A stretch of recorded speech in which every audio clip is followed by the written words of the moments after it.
Aloha and welcome to today's Chiefs 9 episode. I am Command Chief Master Sergeant Xandra Fox, the Hawaii National Guard Command Senior Enlisted Leader. And I'm Jeff Hickman, Director of Public Affairs for the State of Hawaii Department of Defense. Welcome to the Chiefs 9 podcast. You see the nice logo behind me? So this is a series on our brand new podcast efforts from the State of Hawaii DoD. The umbrella is going to be called the Nakoa Exchange, Wings, Boots, and More. And we're brand new into the podcast world, so we decided to throw Chief into the fire first. Thank you. And she came up with about 9 initiatives or topics that she wanted to talk about. So we're calling it the Chiefs 9. So you'll see that logo behind us. We've got multiple episodes on YouTube Music, Spotify, and Apple. A lot of the episodes are 2 parts or there's bonus, so you'll see the numbers. It's not going to sync up with 1 through 9, but they're great episodes. Please check them out, like and subscribe when you can. Yeah, and so we hope that our listeners out there will gain some insights, some nuggets, some perspectives from our guest speakers here today. Perhaps you might use it during your professional development within your formations or your organizations, and I hope that it can just normalize some conversations and just create open discussion on what our leaders are thinking and feeling within the Hawaii National Guard. So today's topic I'm really excited about. It's titled Women in Combat Arms. I have with me today my co-host, Jeff Hickman, Director of Public Affairs, and our 2 guests. Thank you so much for being here today. We have Captain Burly and Captain Naki. Can you guys give us a brief introduction and your Guard story, how you joined the Hawaii National Guard? Aloha, everybody. My name is Captain Burly. My Guard stories I've been in for 11 years now. I am a graduate of State OCS. And the positions that I currently hold is I'm a battery commander at 1st 47th Field Artillery Regiment, particularly Bravo Battery. And I also have a dual hat. I am the AGR AS3 for the battalion. My Guard story is, how I came into combat arms is while at OCS, I had no idea what field artillery was. And there were 3 females in my class. One was already chosen by Colonel Barros to go to engineer sapper. So she was the first female there. And then my other battle buddy chose medical, and it was like she was going to get it. So we had the battalion commander at the time, Colonel Falefine. He pretty much had no choice. He needed a female. I was the only one left. You're it. And from there, I went into the 47th. I've held the positions of fire direction officer, platoon leader, Battery XO. I did a tour in Afghanistan as an OIC at Tarankot. And I also concurrently served at USERPAC in the G33, and then did a little stint as a technician as the quota source manager at G3. And then got hired as AGR, and here I am. Nice. Thank you. Thank you. Okay.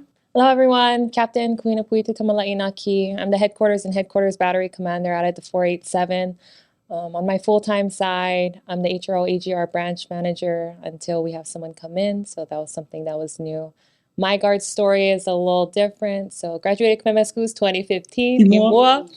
So I was blessed with that opportunity. Blessed when I went to New Mexico Military Institute and commissioned in 2017. I was 19 years old coming out. So a lot of steps I took in my career has been at a young age, on top of the topic of being in female combat arms. But for me, just continuing to go through the ranks, I've been blessed with the opportunity to help with the state active duty mission since 2018. So I'm a Guard baby, and I've been here from the beginning. My family's the reason why I'm inside the Guard right now. And to me, the Guard is my family, and this is where I'm going to be for years to come. But that's my story.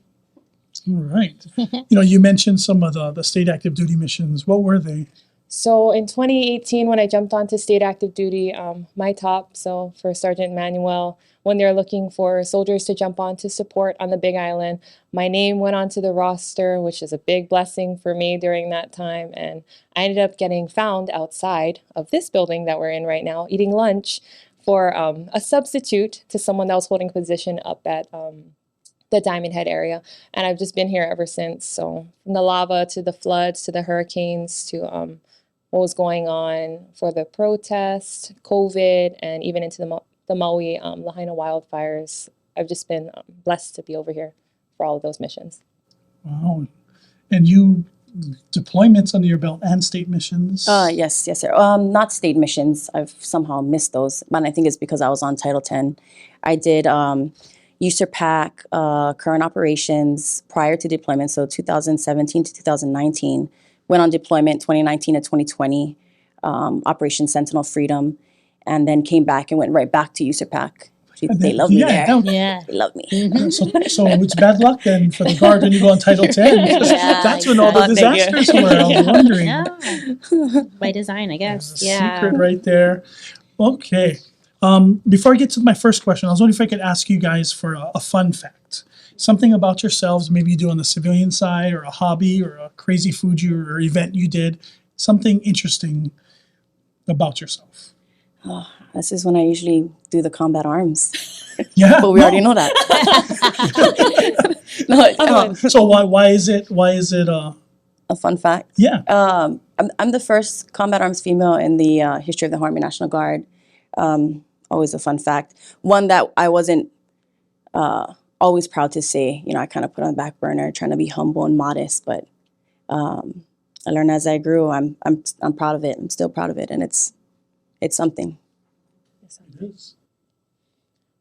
I love to dance. So I'm not as involved. I know I keep saying came from Khmer schools, but as much as I wish to be a part of the culture, that's kind of how I've been connected to it. So luau, still dancing, trying to sing when I'm not tone deaf, but dancing, and that's kind of what I've been doing, what I did before this, before I was able to jump on orders and be with the Guard. So it's still something I enjoy doing. She's really good at it. Yeah, you still dance. I I've still seen you dance dance for at some of our see at the Guard, ceremonies. the Guard So functions. if you need a That's dancer, me. there we go. Thank you. You get military discount. Military discount. Yeah. But not free. Not free. Not free. All right. So our first main question we wanted to ask is, how did you get into combat arms? I was not chosen, I should say. I was voluntold that I was going to be the first female in combat arms when I was in officer candidate school at RTI. And at the time, I had zero idea of what cannon artillery was. I could barely call for fire, you know. And what Colonel Falafine had told me at the time was, hey, it's going to be you. We need one. You know, you're strong.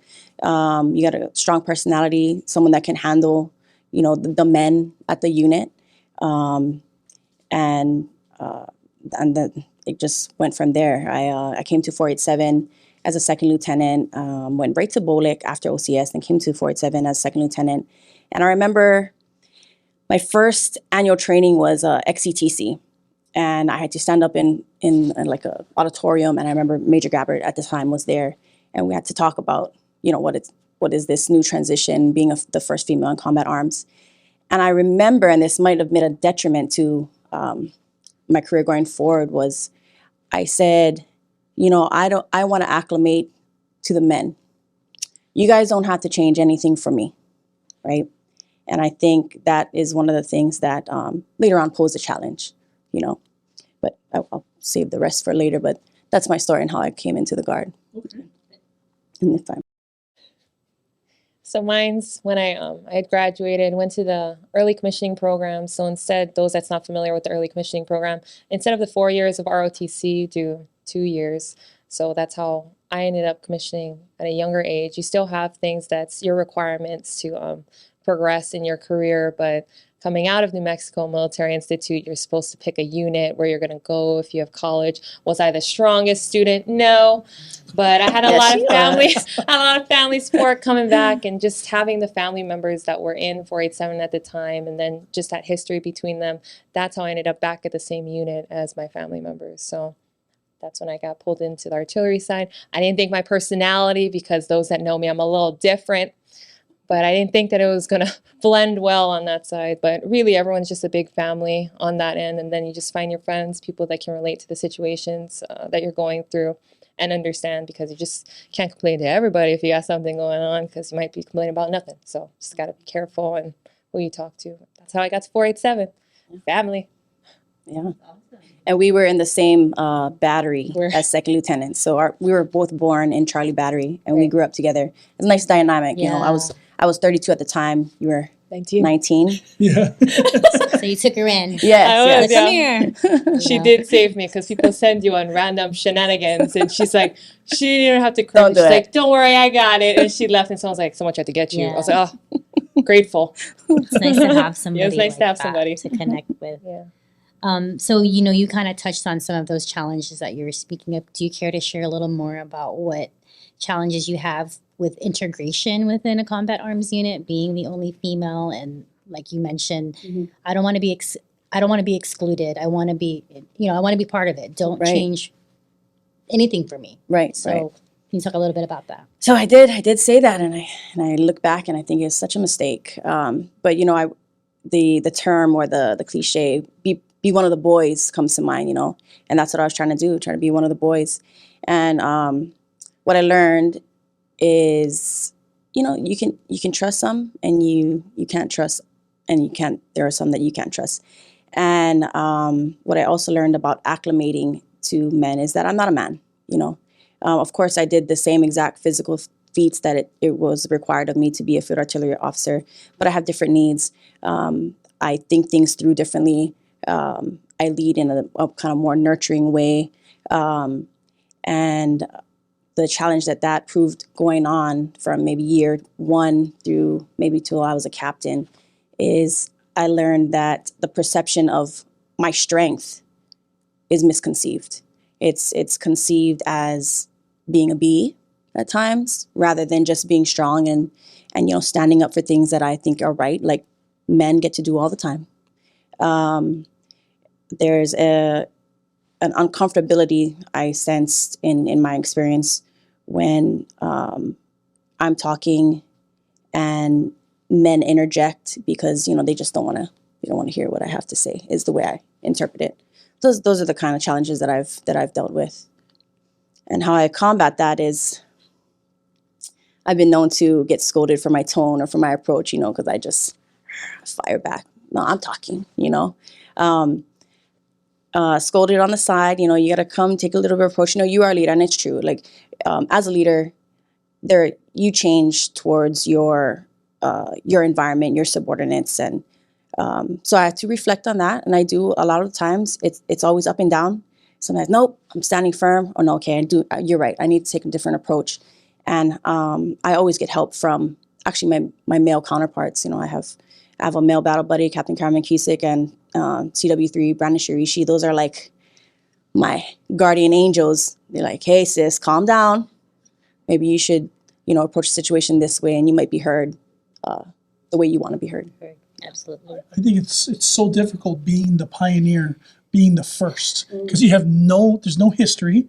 You're the tip of the spear, and you don't have mentors yet, and that's like that's like the Jackie Robinson. It's a huge challenge. Yeah. And as a man, seeing females come into the combat arms, I welcome it. But I can see how it would be a challenge for them because of the change. It's like they can't accept changes easily.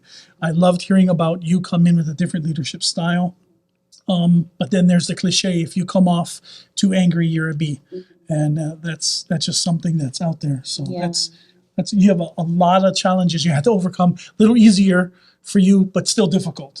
And you're going to get more and different challenges. Yeah. Would you say that the Hawaii Army National Guard supported the integration? Did you feel, hey, you're just going to show up and start doing the job, learning and doing the things? Do you feel like those conversations were being had when it came to integration? When I first came in, yes. And in with consideration to recruiting, I felt like the support died down after maybe the first 2 years. I did a couple commercials, went out, talked to students and other units to try and recruit. And then after a while, the support went away. But at the same time, now I'm on to my career. The support is actually the support. Develop yourself, get in there. And with 487, I love this unit. Let me just preface that. I love this unit. No other place I'd rather grow up. But they have a strong culture. And unfortunately, the local male, doesn't matter what ethnicity you are, just the local dynamic of males, they're hard to crack. And that's just, they support me in their own way, I should say. Yeah. Gotcha. It was good to hear that you had two guardian angels that gave you Yeah. the advice and helped to guide you. Yeah, that is a tough gig. So A lot of it's hard because as like we are different as females, we see things different, we express our feelings a little bit differently, and so you're coming in, you don't know, right? So it's good that you have connected with your tribe, right? Essentially. So yeah. What about you, Captain Naki? What challenges have you experienced with integration or Dealing with the aftermath of my mistakes. the weight, the weight. I love it. I think just like integrating for me, it's kind of when we got there, just do your job. What are you supposed to do here? I wasn't MOSQ, so I didn't go to BOLEC yet. I was at the unit for a little bit, even before I went to BOLEC. Actually, right after BOLEC, I took command. So she had all these steps that she had done before me.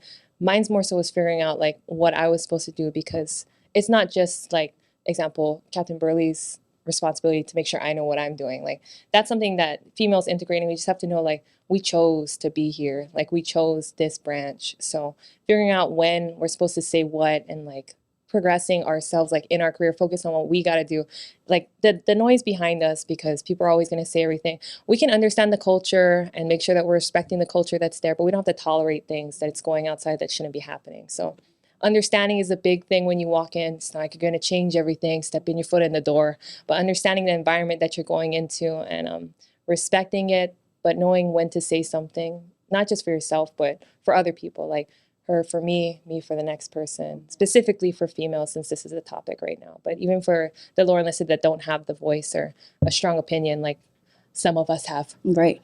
Some of us are a little louder than than the others. So, But it comes with time, right? It and does. you It does find come with your time. voice, you Right. can now be more comfortable Right. and have that confidence to like find your voice. Mm-hmm. I'm here for a reason.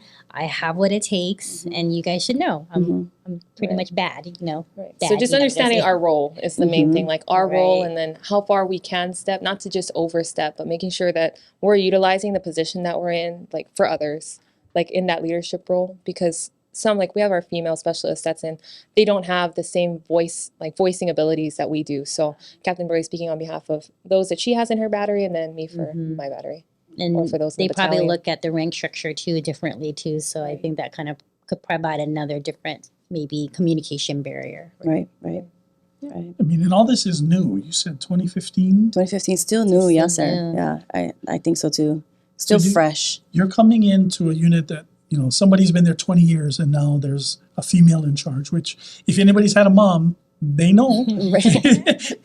That's a solid leader, Right, right. So on behalf of men, I apologize for the ones who don't get it yet. But it's sounding like, I mean, you love your unit, so it wasn't a complete negative experience. There is some, and I think even if a new second lieutenant comes in, you would probably agree, a male comes into 487 new, that guy's going to have a hard time because again, he's got to get into the culture. Yeah. You guys just have Like a new person. an added layer Yeah. in there. Oh my goodness. And so how can you empower females in the combat arms? So whether a new lieutenant comes in, a new specialist, and you said and I remember the campaigns, I was still in when you did those. In fact, we had a midweek. You did a midweek cover, and but you would do recordings and you would go meet people, and there was a hype train. It's like, okay, it's 2015, 2016, look what we can do, and they held you up. And I know that's kind of died down, but what can you guys do now, or what can the Guard do to empower other females? I think get a female NCO in combat arms. I tell my we're both about to change out of command, and my females after JRTC, which is like our culminating training event, a lot of camaraderie. They're like, oh ma'am, I'm gonna miss you. What are we gonna do? We're gonna get a male back. And I said, don't worry, he's cool. That's my battle buddy. But besides the point, but what you guys gotta do, and I hope this in part, what you guys gotta do is you guys gotta stay in. You got to pick up that NCO rank, because that's what I feel like that's what we lack. As officers, we're not supposed to be barkers, but because we're the only female, and we usually are. But we need strong women NCOs in 487, and I hope I've empowered them enough to be like, hey, stay in this unit, do what you got to do. If you run into any problems, you call me or Captain Naki, and stick with it, and get to that next rank. I would say the same thing, just us being open and available. It's like the female soldiers. The 13 series, yes, because we have them in 487, but we have medics. We have people that's not just 13 series, that's in the artillery series. Like we have our supply guys. We have people in radar. Them knowing that they can talk to us, call us, like actually engaging with them, making sure that they're okay, because they're also coming into the culture. They're not necessarily doing the jobs of 13 series, but keeping in mind that we have all the other MOSs as well within the battalion, because there's Fox too. And anyone coming to 487, like it's a strong culture. And when we say culture, when people come to Hawaii from the mainland, that's a strong culture. Then they got to come into the unit, the guard. There's a bunch of cultures and cultures, so that's the stricter and stricter that it gets. But I think just being available to them and being honest and open with our experience. Because if they come to us and they ask, "Oh, what should I do?" Just be honest, because sometimes maybe we just hid something because we thought, oh, it was in the best interest of everybody else. Not if it was in the best interest of ourselves, because maybe it's, new female, I don't want to be the one that complains, but sometimes if it's better for them, just making sure that they know, like, it's the right thing to do, go say something, or I'm going to say something for you. Yeah. And I think that definitely empowers somebody. Just go do it. I'll be here to support you. Here's how you can get there, and here's what you can do to communicate that. So, yeah. It's amazing. I love it. So I guess who inspires you? What mentors do you guys have? To be in or out of the military. Yeah, in or out. Oh, who inspires me? There's so many guard, and not just FA. Definitely General Tamashiro comes to mind. Colonel Hatcher. Just so my FA superiors. Colonel Tui. Outside of FA, Lieutenant Colonel Hayes, Major Burdett. So my FA gentlemen that inspire me, their brain capacity. They are really smart and intelligible about fire support, cannon artillery. And I've learned this from hearing about their tales and then also seeing them in action when we go into exercises or in training in IDT and AT. I'm a huge listener. A lot of the things that I've learned in my branch is because I listen to these great men. And so they inspire me to read more, know my craft, being a woman, know my craft, because remember when we went to BOLEC, it's like all of this math and like historically, even in high school, I just thought men are just way better at math. It just well, here we are with our interpolation. So they inspire me. They inspire me to be better at my job. And then there's Colonel Hayes, Colonel Ellison. Those are just the two first females I met coming into the Guard, and they just looked like a pillar of strength to me, And I hear of their accomplishments and what they do, and I see them around and what they do, and they always talk to me. They inspire me to be a good woman leader in this organization. They inspire men too. So that's a great leaders. Yeah, that's a good point. This is a hard question because there's so many people. If I say somebody, I'm gonna feel bad. There's plenty. If I missed We you, edited out the main list. What are the few? Yeah, what are the characteristics maybe of these leaders that? I just want to say, people know that I had a hard time, like coming out of college and everything, and like finding my path where I was gonna be. I got taken care of a lot in the Guard, and like the colonels, lieutenant colonels, majors, captains, the E7s and the E6s that took care of me and made sure like I had even just a place to stay. Like, I'm forever grateful to everyone in the organization and those that helped me. I know you know who helped me because it was a lot of help. I just want to say thank you. But if I'm picking someone just to say out loud, I'm going to go with my grandma. She's really strong, and no matter the age, she's still cutting branches on top her ladder. In Kaneohe, in a Huimanu. She's going strong. She's really determined, like, vocal about her opinions. She's always, anything I do, like, she'll support it. Anything. Drove down the road. Oh, I remember to put gas. Phenomenal. Just granddaughter point. Like, everything always supportive for me. And I want to make sure that, like, that same kind of love, and I know Captain Burly brought it up too, like, that nurturing leadership. Some may think of it, like, as like a weaker style of leadership because it's coming from a female. But I think it empowers like females or low enlisted that don't have like the ability to speak up with other leaders, like that they can come to us because they know that we have that kind of care, because nurturing isn't a weakness. It's a passion for those that you're serving, like a passion for what they're doing and a passion for like the overall mission for the battalion. I don't think that's a weaker style of leadership. I think that's something that's hard for leaders right now to do normally. I think it's a strength. So for me, my grandma, she's my nurturer. Shout out to my grandma. That's what I'm grateful for. Like get the slipper too. Yeah, and the slipper. But the slipper is valid most of the times, you know what I mean?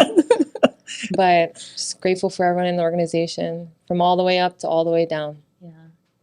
No, I love that. And I liked how you kind of described your mentors, the ones that were like smarter, like you said, and it kind of motivated you to have a growth mindset and continue to learn your craft and work on those weaknesses. And, you know, like you talked about taking care, basically they were taking care of soldiers at that point and the quality of life, quality of life and making sure that you were taken care of so that you can be the best version of yourself, you know, at that time, even in moving on. So yeah, I think that's great. We covered different leadership styles in one of the podcasts, the leadership spectrum, and it was with, I think, Sergeant Major Kumalai. And so it's talking about when sometimes you lead, you have to say it and they got to do it. There's no reason behind it. I just need you to do it. And then there's the nurturing on the other end of the spectrum where, you know, sometimes you coax, you know, you give hints and you let them know that they have potential. And so sometimes you get it both ways. And so I don't think nurturing is a weak way. And like I think you've said, you got to adapt. Sometimes you do it this way. Sometimes you do it that way. Sometimes you get corrected. Right. You know, sometimes you get the guard slipper. Right. You know, so I don't have that. so you know, One Chief, too many times, guard slipper. who inspires you? You know, this process alone, just with the Chiefs 9 podcast, has been amazing. You guys are all inspiring. Seriously, like I'm not just saying that, but I'm writing things down. I'm like, wow, these different perspectives like opened up my eyes like to things that I probably don't ever experience. You know, so it's kind of great to have gotten to know our guest speakers through the course of this. This is one of our last episodes, I believe, and so I think it's just been amazing to reflect back. And so I appreciate you guys sharing your insights. I don't know. I just think being a command team leader just inherently inspires myself just to make sure that I can also lead from the front and be able to impact changes. And people come to me and ask me questions. But I don't know. I just hope that this Chiefs 9 podcast definitely leaves a legacy behind for people to listen to it, get some tidbits. Not only that, but maybe you become their mentor, whoever might be listening out there, right? And hopefully they can reach out and like, oh, I need to talk to that person. They've said something that resonated with me. So, you know, I just feel very inspired, you know. Thank you guys. Let's see. So, do you want to end? Yeah. Okay. So we're going to wrap up. We always like to ask our this last question to you guys. What advice would you give to our younger, I say female soldiers, but I think just younger soldiers and airmen about entering this realm in combat arms, maybe any of the uncertainty, maybe some of the challenges you've experienced, maybe you're going into a situation that's not comfortable for you. What advice would you have in this whole topic? I'll go first. My advice to young airmen and soldiers would be, if I can do it, you can do it. I am a graduate of Waianae High School. Okay. Didn't get my degree until I was 28. Enlisted at 30. Enlisted at 30. I already had 2 kids, single parent. You know, I had the struggles of life. I've been through everything. My advice is to have grit and resilience and perseverance. And if it's your goal, do it. Do it. And get a mentor.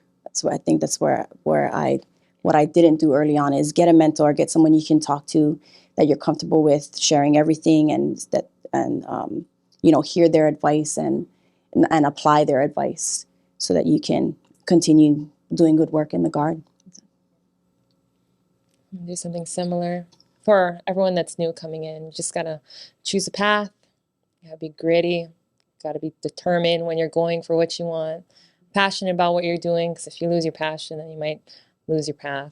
Find your mentor, like she said, someone to talk to. You gotta find your tribe, who you can talk to, your trusted circle of people, and just surround yourself with people that uplift you, not people that's tearing you down and whose, I guess, your success kind of hurts them. So make sure you're surrounding yourself with good people, positive people, people that's trying to help you, and in turn, make sure you're doing the same thing for others. Great. Hikino. Hikino. What does hikino mean for those Can who do. don't know? Let's go. Can do, sir. Can do. Can do. All day, every day. Hikino. So 487 yells hikino at every event, anytime it's mentioned, and people learn to expect it. Right, even when it's not welcome. Yeah. Even in uncomfortable circumstances. Yep, funerals. Right. Yeah, funerals. Yep, it's expected. Right. Unit pride, Yeah, that's how it you is. know they're in the audience, that they're there and they're present. Right? Fort 7 has always been known to be a very strong unit. Very, it is a hard nut to crack, and they're also really good at basketball Yes, yes. and sports and get-togethers. So, Yes, and no, get-togethers. Great units. Yeah.